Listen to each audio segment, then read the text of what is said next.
Un été sous le signe de la fête, très attendu par la population et les visiteurs, la saison estivale d'Iguanès fait son grand retour. Au programme, plus d'une cinquantaine d'événements réunis sous une nouvelle appellation baptisée l'été à Digoin. Objectif de la municipalité, marquer son ambition en matière de développement touristique et commercial. Avec le maire David Bem, notre volonté, c'était de créer un nom qui soit plus attractif, qui soit plus rassembleur et surtout qui englobe les initiatives de tout le monde, de notre municipalité bien sûr, mais aussi des commerçants et des associations. Donc véritablement amplifier ce qui a été initié il y a quelques années par Fabien Genet et qui pour le coup fonctionne très bien. Mais cette nouvelle marque, l'été à Digoin, c'est finalement aussi une invitation à découvrir Digoin, à découvrir sa convivialité, parce qu'on le sait, une saison touristique c'est très important en termes de retombées économiques et surtout ça génère des emplois qui sont non délocalisables. Au programme, bars éphémères et terrasses aménagées dans tous les quartiers pour y dynamiser le commerce, avec notamment les concerts du vendredi soir, place de l'église. Les marchés nocturnes sont également reconduits, place de la Grève. Enfin, le volet culturel de la saison estivale conserve une place de choix. De nombreux spectacles et concerts sont ainsi programmés.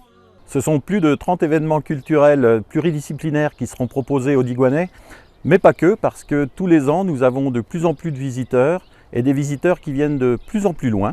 Des concerts, avec bien entendu la reconduction des terrasses de l'été tous les vendredis, du cirque, du théâtre, du cinéma de plein air, de l'humour pour les grands comme pour les petits. Nous vous attendons donc le 1er juillet au Théâtre de Verdure à l'Observatoire pour le lancement et l'inauguration de cet été à Digoin qui sera festif, coloré et joyeux comme l'affiche qui l'annonce.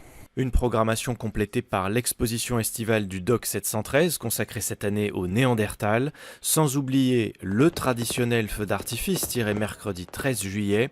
Du côté des associations, c'est le grand retour de la fête de l'escargot, place de la République, le premier week-end d'août. L'Union Commerçant ouvrira dès le vendredi soir les festivités avec sa soirée bar et place de l'église. Enfin, la foire exposition place de la Grève viendra clore les festivités début septembre et donner un goût de rentrée aux visiteurs.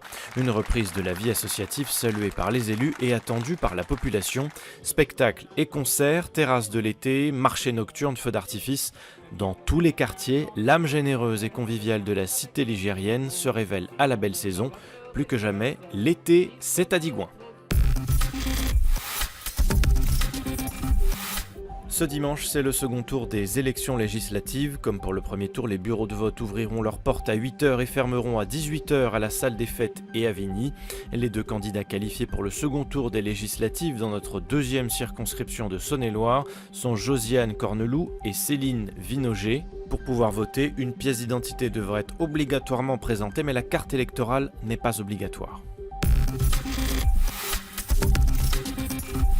Nouvelle collecte de dons du sang jeudi prochain de 9h à 13h à la salle Médicis. À cette période de l'année et à quelques semaines des premiers départs en vacances, les stocks sont au plus bas et il convient de mobiliser la population.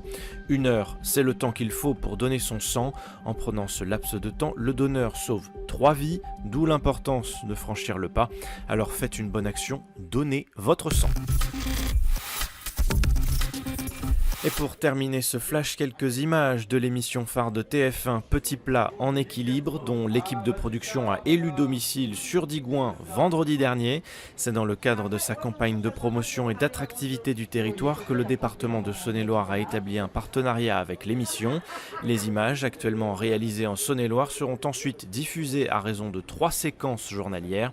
À compter du 2 juillet et durant 2 mois, la Saône-et-Loire va donc s'inviter quotidiennement à la table des Français et à en croire ses réseaux sociaux, nul doute que le passage du présentateur Laurent Mariotte sur notre commune ne l'aura laissé indifférent.